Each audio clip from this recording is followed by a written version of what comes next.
हरे कृष्णा। आप सभी लोगों का हार्दिक स्वागत है।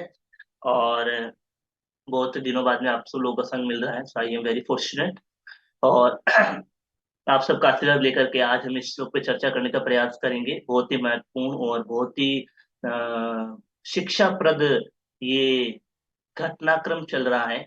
और जैसा कि पिछले कई दिनों से आप पढ़ते आ रहे हैं, आपने ये चीज देखा कि किस प्रकार माता सती शिव जी के मना करने के बावजूद भी अ, दक्ष के यहाँ पे यज्ञ में जाती हैं। और वहां पे जब वो शिव जी के बारे में, अपने पति के बारे में अलग अलग प्रकार के अभद्र शब्द सुनती हैं, तो उनसे रहा नहीं जाता और वो अपने शरीर का त्याग कर देती है। और उसके बाद में जब शिवगण जो है, जो उनका विरोध भी करते हैं, तो वो लोग, उनके ब्राह्मण और बाकी सब लोग भी विरोध करते हैं शिव गणों का। और फिर वहां पे अच्छा वाला युद्ध होता है। और उसके बाद में हम देखते हैं कि बाद में दक्ष प्रजापति को लगता है, उनको समझ आ जाता है कि हमसे बहुत बड़ी गलती हो गई, हमने शिव जी के प्रति बहुत बड़ा अपराध कर दिया। तो दक्ष प्रजापति ब्रह्मा जी और बाकी सबको लेकर के वहां पे आते हैं भगवान शिव से माफी मांगने के लिए। और भगवान शिव से जो है तक ब्रह्मा जी बहुत प्रार्थनाएं करते हैं और शिव जी का गुणगान करते हैं। उसके बाद में भगवान शिव प्रसन्न हो जाते हैं और कहते हैं कि ब्रह्मा जी, कोई बात नहीं, आपने और जो देवताओं ने किया, मैं उसकी कोई बात नहीं, उनका बुरा नहीं मानता हूं मैं। और इस प्रकार उनकी प्रार्थना के बाद में वो संतुष्ट हो जाते हैं। भगवान शिव वापस यज्ञ में दक्ष के जो ये यज्ञ हो रहा था, इस यज्ञ को पूरा संपन्न करवाते हैं। और संपन्न होने के बाद में फिर दक्ष को वापस शरीर देते हैं। मतलब उसका जो मुंह है, वो मुंह जो है उसका जो कट गया था, वो उसको फिर किसका मुंह लगा देते हैं, बकरे का मुंह लगा देते हैं। और उसके बाद में दक्ष जो है उसको भी ये अनुभव हो जाता है कि मेरे से जो है बहुत बड़ा गलती हुआ है, मैंने जो है शिव जी जैसे महान पुरुष के प्रति जो है मैंने अपराध किया है। और इसलिए जब उनको अपनी गलती का अनुभव होता है, तो वो फिर जो है शिव जी से प्रार्थना करते हैं। और उन्हीं प्रार्थना कर्म में आज जो ये श्लोक हम पढ़ रहे हैं, वो तीसरा या चौथा श्लोक है, जहाँ पे दक्ष प्रार्थना करते हैं। उस प्रार्थना में आज क्या कह रहे हैं दक्ष, आइए उसको थोड़ा पढ़ के उस पर थोड़ा चर्चा करने का प्रयास करते हैं। तो उस प्रार्थना में दक्ष पहला चीज ये कह रहे हैं भगवान शिव को कि मैं आपकी समस्त कीर्ति से परिचित न था। मतलब मुझे आपकी ग्लोरीज पता नहीं थी, मतलब मुझे ये पता नहीं था कि आप कितने महान हैं, मतलब मुझे ये पता नहीं था कि आप भगवान की भक्ति में कितना लगे हुए हैं। अतः मैंने खुली सभा में आपके ऊपर कटु शब्द रूपी बाणों की वर्षा की थी, तो भी आपने उनकी कोई परवाह नहीं। मैं आप जैसे परम पूज्य पुरुष के प्रति अवज्ञा के कारण नरक में गिरने वाला था, आपने मुझ पर दया किया। तो इस प्रकार ही बात कर रहे हैं। तो पहला चीज यहाँ पे हम समझते हैं कि कोई व्यक्ति अपराध कब करता है, कोई व्यक्ति किसी के प्रति कटु शब्द कब बोलता है। ये बात दक्ष खुद अपने इस आज के श्लोक में बता रहे हैं। दक्ष प्रजापति का कहना है कि मैं आपके क्या कह रहे हैं, मैं आपके बारे में पता नहीं था, मुझे पता नहीं था कि आप कितने महान हैं, आप इतने महान हैं। तो जब हमको पता नहीं रहता है किसी व्यक्ति के बारे में, तो फिर हम क्या करते हैं, हम बाहरी रूप से उसका आकलन करते हैं और उसके हिसाब से हम अपना डिसीजन दे देते हैं। इसीलिए हमको बार बार क्या बताया जाता है, हमको इसलिए बार बार बताया जाता है कि किसी भी वैष्णव को बाहर से देख करके जज नहीं करना। क्योंकि बाहर से देख करके जज करेंगे अगर हम, तो हमारे से निश्चित या गलती हो जाए, और इस गलती का परिणाम बहुत भारी भुगतना पड़ सकता है। क्योंकि वैष्णव जो होते हैं, उनका जो है उनकी महिमा बहुत अपरंपार। इसलिए हमको ये कहा जाता है कि नित्यम भागवत सेवया। हाँ, क्यों नित्यम भागवत सेवा शब्द यूज किया गया है, क्योंकि अगर बार बार हम ये जब ये श्रवण करेंगे कि हमको वैष्णव को जो है क्या करना चाहिए, वैष्णव को हमेशा हाई क्लास के दर्जे देना चाहिए, उनके प्रति हमारा जो है जजमेंटल नहीं होना पड़ेगा। हम इस बात को श्रील रूप गोस्वामी उपदेशामृत में बताते हैं। मैं उपदेशामृत का 6th श्लोक आपके साथ में पढ़ना चाहता हूँ। अभी जस्ट मुझे बहुत सुंदर ये याद आया कि उपदेशामृत में रूप गोस्वामी कहते हैं 6th श्लोक के अंदर क्या कहते हैं कि कैसे वैष्णव को जज नहीं करना चाहिए। तो कहते हैं, दृष्टि स्वभाव जनतेर्वपसुष दोषेर्न पाकत त्वम् इह जक्त जनस्य पश्येत् गंगां भाषणं न खलु बुध बुध फेन पंकेर् ब्रह्म द्रवं तम अपगच्छति नीरधर्मे। बहुत समय पहले श्लोक पढ़ा था, लेकिन ये वास्तव में बहुत महत्वपूर्ण श्लोक है, भगवान ने याद दिलाया। कहते हैं रूप गोस्वामी अपने ये जो नेक्टर ऑफ इंस्ट्रक्शन बहुत महत्वपूर्ण पुस्तक है, इसमें 11 श्लोक ये बहुत महत्वपूर्ण है हमारे भक्ति जीवन के लिए। उसमें सार के रूप में बता रहे हैं। और रूप गोस्वामी कहते हैं, रूप गोस्वामी पाद क्या कह रहे हैं, कहते हैं कि दृष्टि स्वभाव जनते वपसुष दोषे। बोलते ये गलती हो जाएगी अगर दृष्टि मतलब देखना, अगर आपने देख लिया और किसी के स्वभाव को कैसे देखा, वपसुष दोषे, बाहर के शरीर को देख करके अगर आप उसके शरीर को बाहरी रूप को देख के रहे, अगर आप जज कर रहे हैं तो गलती हो जाएगी। बोले कैसे, आइए पढ़ते हैं। Being situated in his original Krishna consciousness position, a pure devotee does not identify with the body. इसलिए जो भक्त होते हैं भगवान के, जो शुद्ध भक्त होते हैं, वो शरीर से देख करके किसी व्यक्ति की तुलना नहीं करते हैं। बोलते हैं such duty should not be seen from materialistic point of. तो जो भगवान के शुद्ध भक्त होते हैं, जो भगवान की भक्त सेवा में लगे हुए भक्त होते हैं, उनको कभी बाहरी शरीर को देख करके कभी हमको जज नहीं करना चाहिए। क्यों? क्योंकि बोले कि बाहर से देखेंगे तो फिर गलती हो जाएगी। जैसे जैसे बोल रहे हैं कि जैसे गंगा है, गंगा की इतनी महानता है कि नदियों में गंगा का नाम सर्वप्रथम आता है। गंगा स्वयं जो है, भगवान जो है उनका चरणों का स्पर्श किया हुआ है, गंगा का इतना है। हम में से कोई भी यहाँ पे नहीं है जो भगवान के चरणों का स्पर्श, स्पर्श छोड़ा, हमने दर्शन नहीं किया अभी तक भगवान के चरणों का। लेकिन गंगा स्वयं भगवान के चरणों का स्पर्श प्राप्त करके आ रही है। तो गंगा इतनी महान है, लेकिन वो गंगा जब बहती है तो हर अगर हम उसको बाहर से देखेंगे तो हमको दिखेगा अरे इस गंगा में तो बुलबुले मतलब झाग आ रहे हैं, इस गंगा में तो कुछ गंदगी है।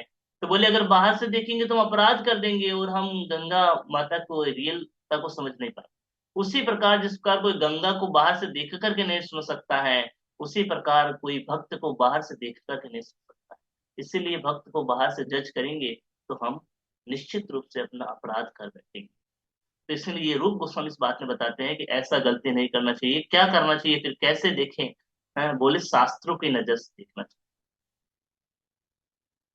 क्या करना चाहिए? शास्त्रों की नजर से देखना चाहिए। और शास्त्र ये कहते हैं कि अगर कोई भी व्यक्ति संसार के अंदर भगवान की सेवा में लगा हुआ है तो एक वैष्णव है, और उसको हमको अपराध नहीं करना चाहिए, उसको जज करके उसके बारे में कोई कमेंट पास करके उसके बारे में क्रिटिसाइज करके। नहीं तो उससे उसका तो कोई नुकसान नहीं होगा, लेकिन नुकसान हमारा हो जाएगा। तो हमको कम से कम अपना भक्ति बचाने के लिए दूसरों की निंदा अपराध से बचना चाहिए। और अगर हम नहीं कर रहे हैं, कोई दूसरा व्यक्ति आके कर रहा है, तो उससे भी बचना चाहिए। जिस प्रकार इस संसार में अगर आपने मर्डर नहीं किया, लेकिन अगर किस व्यक्ति ने मर्डर किया उसके साथ आप भी मिले हुए हैं षड्यंत्र में, तो आपको भी पनिशमेंट मिलता है उतना ही जितना उसको मिलता है। उसी प्रकार अगर कोई व्यक्ति क्रिटिसाइज कोई दूसरा व्यक्ति कर रहा है, लेकिन आप साथ में खड़े होकर उसकी हुंकारी लगा रहे हैं, उसको साथ में उसको सपोर्ट कर रहे हैं, उसकी बातों को सुन रहे हैं, तो हमको भी बराबर ही फल मिलता है। जैसे कोई मांस को काटता है, मांस को सर्व करता है, मांस का ऑर्डर देता है, मांस को फ्राई करता है, मांस को खाता है, नॉन वेज को, उसको सबको बराबर फल। इसीलिए ये कहा गया है कि हमको कभी न तो निंदा करनी है न निंदा सुननी है। जनरली निंदा हम करने में तो थोड़ा डर लगता है, लेकिन सुन लेते हैं। सुनना भी नहीं है, क्योंकि सुनना बोलने के बराबर ही है। क्योंकि आज सुना है तो कल कहीं पे जाके बोलेंगे, जीव का स्वभाव है। आज कहीं सुनेगा तो कल जाके कहीं पे इस बात को बताए। तो ये हम पहली बात यहाँ पे सीखते हैं। तो इसलिए इसका सॉल्यूशन क्या है प्रभु जी, ये प्रॉब्लम है, इसका सॉल्यूशन क्या है? इसका सॉल्यूशन दक्ष खुद बता रहे हैं। क्या कह रहे हैं कि मुझे आपकी महिमा पता नहीं, मतलब दक्ष कह रहे हैं अगर मुझे पता होता आपकी महिमा तो मैं आपको ऐसे शब्द नहीं बोलता। जैसे अ, अगर मान लो कि आपके सामने किसी व्यक्ति को ला के खड़ा कर दे, है ना, तो आप हो सकता है उसके बारे में आपको बोलेंगे इसके बारे में बताओ कुछ, तो आप बाहरी रूप से देख करके बोल देंगे अच्छा दिख रहा है, गड़बड़ दिख रहा है, ये कमी वो कमी, कुछ भी बोल सकते हैं। लेकिन अगर यही आपको हम बता दें कि ये पता है प्रभु जी कौन है, ये वो व्यक्ति है जो प्रभुपाद जी की जो है हमेशा सेवा किया करते, जब जब प्रभुपाद जी को जहां जहां जो जो जरूरत पड़ती है तो उसको सेवा किया करते। तो फिर आप उसका बाहरी रूप नहीं देखते, फिर आप देखते हो अरे इसने प्रभुपाद की सेवा की, अरे ये व्यक्ति जो है डायरेक्ट प्रभुपाद के टाइम में हेल्प किया था, अरे ये भगवान कृष्ण से डायरेक्ट देखा है इस व्यक्ति ने भगवान कृष्ण को। तो हम फिर उसके महानता को देखते हैं, है ना, उसके बाहरी रूप को नहीं देखते हैं। तो मैं ये बताना चाह रहा हूँ इस उदाहरण से कि हमको हमेशा इसीलिए भागवतम का श्रवण करना पड़ेगा, वैष्णव के गुणगान को श्रवण करना पड़ेगा, ताकि हमसे कभी वैष्णव की निंदा ना हो, वैष्णव की निंदा ना सुने। इसके सॉल्यूशन यही है कि उनके बारे में सुनते रहो, वैष्णव का गुणगान और वैष्णव की पोजीशन कितनी महान, इसको बार बार जब सुनते रहेंगे तो हम क्या करेंगे, हम कभी निंदा नहीं करेंगे। यही इसका सोल्यूशन। ओके, अभी हम आगे चलते हैं सेकंड पोजीशन पे। फर्स्ट लेसन में लर्निंग किया, सेकंड लर्निंग आगे कह रहे हैं ये क्या कहते हैं कि लेकिन वैष्णव को कैसे देखना चाहिए। ठीक है, पहला पार्ट तो हम अब अगर मान लो कि ऐसा हो जाए कि आप एक वैष्णव के रूप में हैं और सामने वाला व्यक्ति आपकी निंदा करे, उस पोजीशन में क्या करे, उस पोजीशन को कैसे ले। उस पोजीशन के लिए भी शिवजी बहुत बड़ा एग्जाम्पल सेट कर। शिवजी ने क्या किया, उसको थोड़ा सा दंड दिया। किसको? दक्ष प्रजापति। अगर शिवजी दंड नहीं देते हैं तो दक्ष प्रजापति क्या करते, वो नरक में जाते। तो मतलब शिवजी ने दया की। यही वैष्णव का भाव, वैष्णव का यही भाव है। पर दुख, दूसरे के दुख में दुख हो जाता है, दूसरों के सुख में सुखी हो जाता है। यही वैष्णव का भाव। वैष्णव क्या करता है कि अगर आपके ऊपर किसी ने निंदा किया, क्रिटिसाइज किया, आपको कुछ बोला, तो तुरंत बोलता है कि थैंक यू, मैं अपने आप में तुरंत करें। आप जो है, किसी ने आपके ऊपर निंदा किया तो हम वापस टिट फॉर टेट नहीं करते हैं, नहले पे दहला नहीं देते। अगर नहले पे दहला देंगे तो फिर हम भक्त नहीं, हम कर्मी बन जाए। अगर भक्त और कर्मी में अंतर होता है तो क्या अंतर होता है? गुणों का अंतर होता है, स्वभाव का अंतर होता है। बाकी तो हमारे से अच्छा ड्रेस वो भी कभी कभी पहन लेते हैं, दुर्गा माता के मंडप में जाते हैं तो अच्छा सज धज के तैयार हो जाते हैं, अच्छा तिलक, अच्छा कंठी माला सब लगा लेते हैं। तो तिलक और कंठी माला और धोती से, कुर्ता से और साड़ी से, इससे हम शोभा, हमारी शोभा नहीं। एक जेंटलमैन व्यक्ति कैसे पहचाना जाता है? उसकी उसकी बात, उसके इसके शास्त्र उचित बात से, उसके स्वभाव से व्यक्ति को जाना जाता है। तो हमको दुनिया में लोग कैसे जानेंगे? अपने स्वभाव से, हम जैसा स्वभाव दिखाएं। तो अगर किसी ने हमारे बारे में कुछ बोला और हमने भी वापस उसको रिटेलिएट कर दिया, हमने वापस उसके ऊपर वही वैसा ही उसको समझाना कर दिया, तो फिर मतलब हमने वैष्णवता का गुण नहीं दिखाया है। तो हमको ये वैष्णवता का गुण दिखाना पड़ेगा। चलो आइए इस बात का कुछ उदाहरण लेते हैं कि अगर हमारे साथ कभी गलत हो जाए तो कैसे डिटेल कैसे करना चाहिए। इस उदाहरण को समझाने के लिए मैं आपको छोटा सा कथा बताना चाहता हूँ। एक बार चित्रकेतु महाराज अपने चित्रकेतु महाराज का नाम निश्चित रूप से सुना होगा। चित्रकेतु महाराज वो थे जिनकी करोड़ पत्नियां थी लेकिन एक भी बच्चा नहीं। लेकिन भगवान की एक लीला थी। तो एक बार वो विचरण कर रहे थे अपने साथी गणों के साथ में आकाश के अंदर। और जब आकाश के अंदर विचरण कर रहे थे तो उन्होंने देखा कि नीचे भगवान शिव कथा कर रहे हैं, बहुत सारे साधु ऋषि के बीच में बैठ भागवत की कथा कर रहे हैं भगवान से। आश्चर्य की बात ये थी कि उन्होंने देखा कि वहां पे माता पार्वती उनकी गोद में बैठी है। तो माता पार्वती को गोद में बैठा देखकर और शिव को कृष्ण कथा, भागवत कथा करते देखकर चित्रकेतु महाराज को बड़ा आश्चर्य हुआ। आश्चर्य हुआ इसलिए उस आश्चर्य में उन्होंने बोला, अहो क्या बात है। बोले शिव जी जो कि महान धुरंधर है विरक्त के अंदर, और कथा कर रहे हैं भागवत के साधु संतों बीच में, और उसके बीच सभा में वो माता पार्वती को अपनी गोद में लेके बैठे हैं। क्या अद्भुत दृश्य है। और इस प्रकार वो दो तीन शब्द और बोलते हैं, दो तीन श्लोकों में ऐसा कुछ बताते हैं। ऑल्दो उनका कहने का मतलब निश्चित रूप से भगवान का गुणगान था, शिव जी का गुणगान ही करना चाह रहे थे कि ऐसा शिव ही कर सकते हैं। सामान्य व्यक्ति जो है ये कार्य नहीं कर सकता है, केवल शिव ही ऐसा कर सकते हैं कि किसी स्त्री को अपने गोद में बैठा करके विरक्ति के बारे में चर्चा कर सकते हैं, भागवत के बारे में चर्चा कर सकते हैं। और इस शिव जी की महान पोजीशन का गुणगान उन्होंने अलग शब्दों में किया, व्यंग्यपूर्ण शब्दों में किया। तो इस बात को सुनकर के शिव जी समझ गए थे, इसलिए शिव जी कुछ नहीं बोले। अच्छा, साधु ऋषिगण बैठे थे, वो भी समझ गए थे कि चित्रकेतु महाराज एक तरह से शिव जी का गुणगान कर रहे हैं, ये कह करके कि ये अद्भुत बात है ना, कि भगवान शिव जो है इस प्रकार कथा कर रहे हैं, है ना, परम विरक्त होकर के भी माता को, पार्वती को अपने गोद में बैठाए रखा है, ये और परम विरक्ति का चिन्ह है ना। तो इस बात को समझ करके सब ऋषिगणों ने भी कुछ नहीं बोला उस बात के ऊपर, क्योंकि वो सब समझ गए कि चित्रकेतु महाराज जो है ये क्या कर रहे हैं, ये चलित शिव जी का गुणगान कर। लेकिन माता पार्वती इस बात को समझ नहीं पाई और उनको लगा कि ये किस प्रकार की निंदा की जा रही है। और माता पार्वती ने तुरंत गुस्से में आकर के चित्रकेतु महाराज को कहती हैं कि किसने आपको अधिकार दे दिया कि आप जज करो कि हम लोग क्या कर रहे हैं क्या नहीं कर रहे। बोले आप लोग शूद्र जाति में जन्मे हो, ऐसा करके माता पार्वती ने दो तीन शब्द बहुत ही इस प्रकार बोले। और उसके बाद में माता पार्वती जो है भगवान शिव की पत्नी थी, तो शक्ति तो था माता पार्वती। तो माता पार्वती ने श्राप दे दिया। माता पार्वती क्या कहती है? माता पार्वती, चलो आइए मैं थोड़ा पढ़ के सुना देता हूँ आपको, थोड़ा समय मेरे पास कम है। तो माता पार्वती भगवान शिव को श्राप दे, सॉरी, भगवान शिव की पत्नी होने की वजह से चित्रकेतु महाराज को श्राप दे देती। उसी क्षण चित्रकेतु महाराज को श्राप देती है कि तुम इस प्रकार का जो दृष्टिपात कर रहे हो, तुम कह रहे हो कि ये करना, ये नहीं करना चाहिए, तुम शुद्र व्यक्ति की तरह बात कर रहे हो, तुम निश्चित रूप से तुम एक राक्षस परिवार में जन्म लोगे, राक्षस बन जाओ। ऐसा कह करके माता पार्वती ने जैसे श्राप दिया, चित्रकेतु महाराज तुरंत नीचे आ गए। तुरंत नीचे आकर के चित्रकेतु महाराज अपने हाथ छोड़ करके माता पार्वती को प्रणाम करते हुए कहते कि हे माते, मैं निश्चित रूप से आपका जो श्राप है उसको माफ नहीं करना, ये नहीं बोल रहे हैं, बोले आपके श्राप जो है उसको मैं अपना आशीर्वाद समझ के उसको एक्सेप्ट करता हूँ, उसको ग्रहण करता हूँ, और मेरे शब्दों से आपको कष्ट पहुंचा है इसके लिए मैं माफी चाहता हूँ। मेरे शब्दों से आपको कष्ट पहुंचा इसके लिए मैं माफी चाहता हूँ, और आपके श्राप को मैं अपने सिर पे रखता हूँ।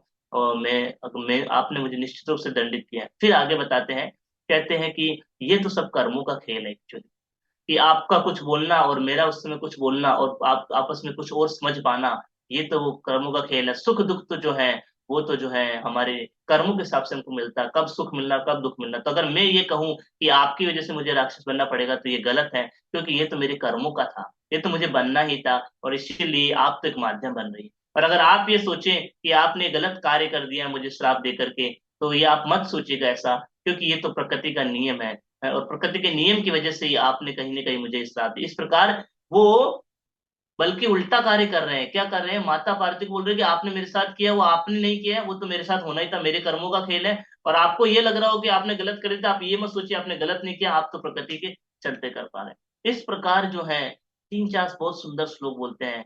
और उसके बाद में जो है चित्रकेतु महाराज प्रणाम करके, शिव जी को प्रणाम करके तुरंत वहां से प्लेन अपना एयरप्लेन लेकर के निकल जाते। और जब ये प्रकार का अद्भुत वैष्णव का बिहेवियर देखा, ये देख करके शिव जी बड़े प्रसन्न हुए, गदगद हो। और शिव जी फिर तुरंत गुणगान करने लगे वैष्णव के। वैष्णव गुणगान में दो तीन श्लोक बोलते हैं, उसमें एक श्लोक बोलते हैं, कहते हैं कि नारायण परा सर्वे न कुतश्चन विप्रति स्वर्ग अपवर्ग नरकेषु अपि तुल्यात् दर्शन। बोले नारायण के भक्त ऐसे भक्त होते हैं, नारायण परा सर्वे न कुतश्चन विप्रति, इनको किसी चीज का भय नहीं होता है, क्योंकि भगवान के परम भक्त में लीन होते हैं। इनको आप स्वर्ग में भेज दो, इनको आप नरक में भेज दो, इनके लिए दोनों ही बराबर है, क्योंकि दोनों ही जगह करेंगे तो क्या भगवान का नाम ही लेंगे और भक्ति करेंगे। इस प्रकार और श्लोकों में भगवान से गुणगान करते हुए माता पार्वती को कहते हैं कि तुम समझ नहीं पाई कि ये जो है ये भगवान के भक्त है, इनका इसी प्रकार का बिहेवियर होता है। इनको आप पत्थर मारेंगे तो ये आपको जो है फल देंगे। इस प्रकार के ये हैं वैष्णव लोग। तो ये कहानी और ये कथा इस बात को सिखाती है हमारे अपने जीवन में कि वैष्णव ऐसे होते हैं। तो जो वैष्णव जितना ज्यादा विनम्र होता जाता है और जितना ज्यादा वैष्णवता का गुण दिखाता है, उतना ज्यादा भगवान अपने आप उसका खुद का गुणगान करना चालू करता है। भगवान से रहा नहीं जाता, अरे शिव जी से रहा नहीं जा रहा, शिव जी तुरंत गुणगान चालू।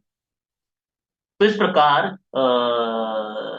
चित्रकेतु महाराज अपने उदाहरण से सिखाना चाह रहे हैं कि हमको जीवन में सीखना चाहिए कि कभी हमारे साथ कोई निंदा कर दिया, कोई मतलब गलत कर रहा है, हमको समझना चाहिए निश्चित रूप से मेरा ही कर्म है। और ये समझना नहीं, यही है, इस संसार में किसी व्यक्ति की ताकत नहीं है कि आपके कर्म ना हो फिर भी आकर के आपकी निंदा कर दे, आपको दुख पहुंचा दे, आपका नाम बर्बाद कर दे, आपको कुछ शारीरिक कष्ट पहुंचा दे।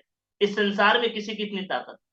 तो इसीलिए इस बात को हमको अपने जीवन में सीखना चाहिए कि हमारे लिए ये बहुत महत्वपूर्ण है। और एक इसी प्रकार एक और कहानी, एक छोटा सा इंसिडेंट हम वो सीखते हैं शिवानंद सेन का। शिवानंद सेन जो है, शिवानंद सेन एक यात्रा मैनेज कर रहे थे, तो थोड़ा यात्रा में लेट हो गया, तो वो हमेशा अकोमोडेशन करते थे। तो नित्यानंद प्रभु आगे जाके खड़े थे, बोले अभी तक शिवानंद आया नहीं, पता नहीं कहाँ रहना है कहाँ खाना है। तो जैसे शिवानंद आते हैं, नित्यानंद प्रभु तुरंत लात से उसको धक्का देके गिरा देते हैं। तो उनकी पत्नी और उनको श्राप देते कि जाओ तुम्हारे तीनों पुत्र मर जाए। तो शिवानंद बड़े गदगद होकर के खड़े होकर नाचने लग जाते हैं। तो उनकी पत्नी पूछती है कि तुम नाच क्यों रहे हो, तो रोने का समय है कि उन्होंने श्राप दे दिया तुम्हारे तीनों पुत्र मर जाए। बोले नहीं नहीं नहीं। बोले सबसे पहली बात तो नित्यानंद की कृपा देखिए कि नित्यानंद ने क्या कर दिया है, नित्यानंद ने हमारे ऊपर कृपा कर दिया। अरे जिन जो चरणों को पाने के लिए लाखों लाखों करोड़ों जन्म लग जाते हैं, उन चरणों को नित्यानंद ने खुद ही मेरे छाती के ऊपर रख दिया। हर व्यक्ति अपने छाती में, अपने हृदय में भगवान के चरणों को रखना चाहता है, इन्होंने खुद ही मेरे चरणों को रख दिया। तो ये कितनी महानता है। इस प्रकार जो है शिवानंद सेन उस बात को ऐसे लेते हैं कि भगवान ने मेरे ऊपर कितनी कृपा की, और उसी बात से प्रसन्न होकर के नित्यानंद अपना श्राप वापस ले लेते हैं। बोलते हैं कि चाहे तुम्हारे तीनों पुत्र नहीं मारे। तो इस प्रकार जो है ये भगवान के अद्भुत लीला।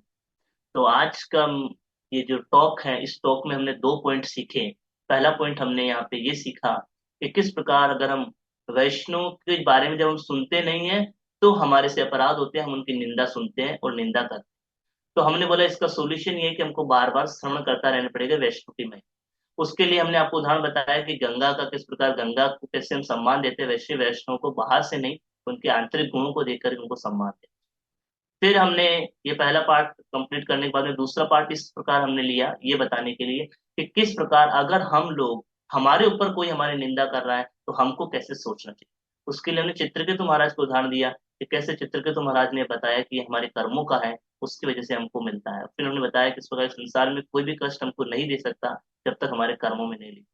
तो हमको बल्कि क्या करना चाहिए, नहले पे दहलाने करके हमको क्या करना चाहिए, उसको स्वीकार करना चाहिए, और स्वीकार करने से हमारी भक्ति बढ़ जाएगी, है ना, न कि हम उसको वापस रिटेलिएट करते। और उसके बाद में फिर हमने ये शिवानंद सेन का भी उदाहरण देखा कि कैसे भगवान ने उसके ऊपर कृपा की, जब भगवान ने देखा कि इसके अंदर विनम्रता आ गई है। बोल तो मैंने इसको पिटाई किया लेकिन फिर भी जो है इसमें विनम्रता का भाव है, तो ये भगवान को बड़ा पसंद करता है। तो अगर ये भाव हम अपने हृदय में रखेंगे तो निश्चित रूप से बहुत जल्दी भगवान और कृष्ण और गुरु को प्रसन्न कर पाएंगे। ये इस इंसिडेंट से दक्ष प्रजापति हमको सिखाना चाह रहे हैं कि देखो शिव जी कब खुश हुए दक्ष प्रजापति से, जब उसका ये विनम्रता का भाव उसके अंदर आया, है ना। पहले खुश नहीं हुए थे, अभी खुश हुए। तो यही बात हमको अपने जीवन में रखना पड़ेगा, तो हम प्रसन्न हो जाएंगे अपने जीवन में। और इसको प्रैक्टिस हमको करना पड़ेगा, और जितना जल्दी प्रैक्टिस कर लेंगे उतना जल्दी भक्ति में आगे। ठीक है, तो आज हम लोग यहीं पे रोकते हैं। Thank you very much. Already लगभग 8:51 हो गया और मुझे एक दूसरी मीटिंग में भी जाना है, तो उसके लिए मैं रोकता हूँ आज।